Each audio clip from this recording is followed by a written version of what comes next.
Hello everyone, welcome to Hermeneutics, and we're in session 22, and we're continuing our discussion on the process of interpretation. So today I want to talk about the next step in this process, which is interpretation.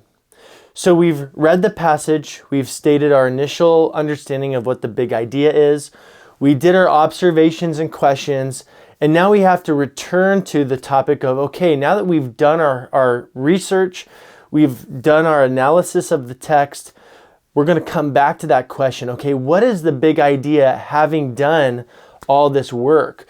And so this is the step of interpretation. Now I want to state what the goal of interpretation is. This is really important. The goal of interpretation is to determine the author's original intent. This is something we've talked about in previous lectures.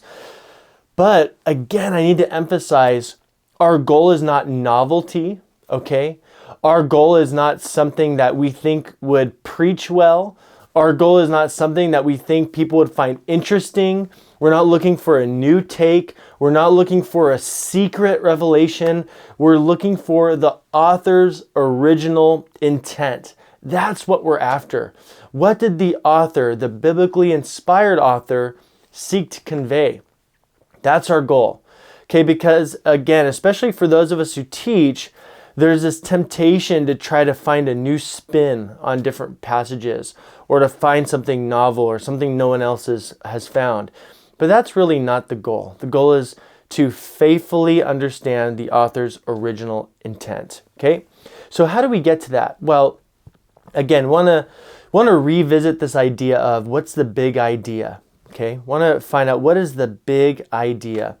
And there's kind of two steps to getting there. And the two words I want to kind of emphasize here is object and complement. This will help us think about the big idea of the text. First, we need to ask, what is the object? In other words, what question or questions is the author addressing? In other words, in every passage, in a sense, the author is trying to address some kind of question or answer some kind of question. So if you can distill in one sentence, what question or questions is the author addressing, that'll help us to get started as far as getting to the interpretation. Once we've identified those questions, the next step is the complement. So we know the question the author is addressing. The next step is, what is the author's answer to that question? You see how those two things go together really well. The object is determining what question is the author addressing. The complement is the author's answer to that question. And basically, you can even just kind of, as you're writing this out, you can have object and then list the question or questions that are being addressed. And then the next line, put complement and what you think the answer to that question is. And I think for the sake of clarity and for the sake of being concise and precise, you should be able to summarize your interpretation, that is the big idea, in one or two sentences. Okay, we should be able to distill the big idea in one or two sentences. Okay, now I want us to return to our case study, Acts 4:32 to 37. This has been the passage we've been kind of lingering on.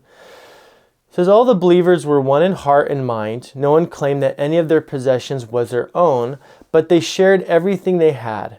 With great power, the apostles continued to testify to the resurrection of the Lord Jesus, and God's grace was so powerfully at work in them all that there were no needy persons among them.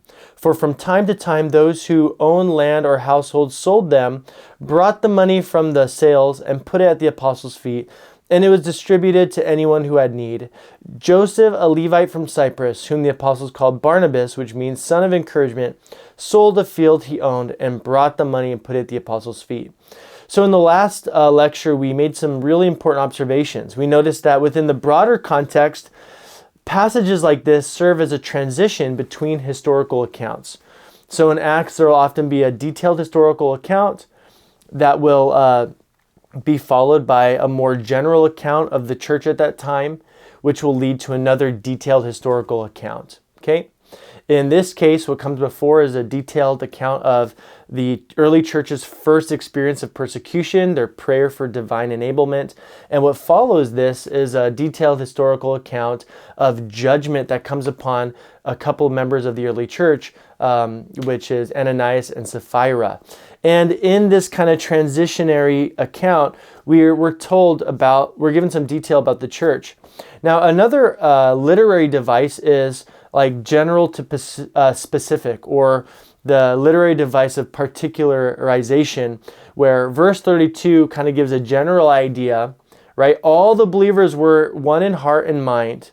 And then what follows after that is a kind of specific account of what that looked like. Okay, so we call that particularization.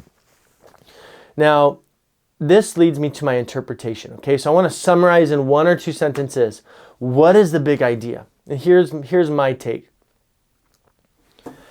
Utilizing particularization, the author testifies that God's grace was powerfully at work in all the believers, which was demonstrated by their radical unity, generosity, and support of the apostles' ministry. This passage also serves as a transition between historical accounts and leads the audience to read or hear the story of Joseph's genuine generosity and Ananias and Sapphira's dishonest gift. So this is how I would summarize it in, admittedly a long sentence, but one sentence nonetheless. So some of the questions that are implicit in here is, how was God at work in the early church? That's the object. The complement is God was at work powerfully. Now, what did that look like? That's another question. The answer is it looked like radical unity, generosity, and support of the apostles. Okay. Another question is, another broader question is, what purpose did this passage serve? And then that's answered in the second half. So you want to be able to, every passage you read, you want to summarize the big idea in 1 or 2 sentences. And that will essentially give you the boundaries of what the passage is focused on. When you're teaching or preaching, it'll guarantee that you're kind of focusing on what the author was focusing on, and you're not getting bogged down on details that were maybe tertiary or not central to the author's main point. So this helps us to keep the author's main point in view so that whatever we're teaching or preaching is within this scope. So that covers interpretation, and I'll see you in the next lecture.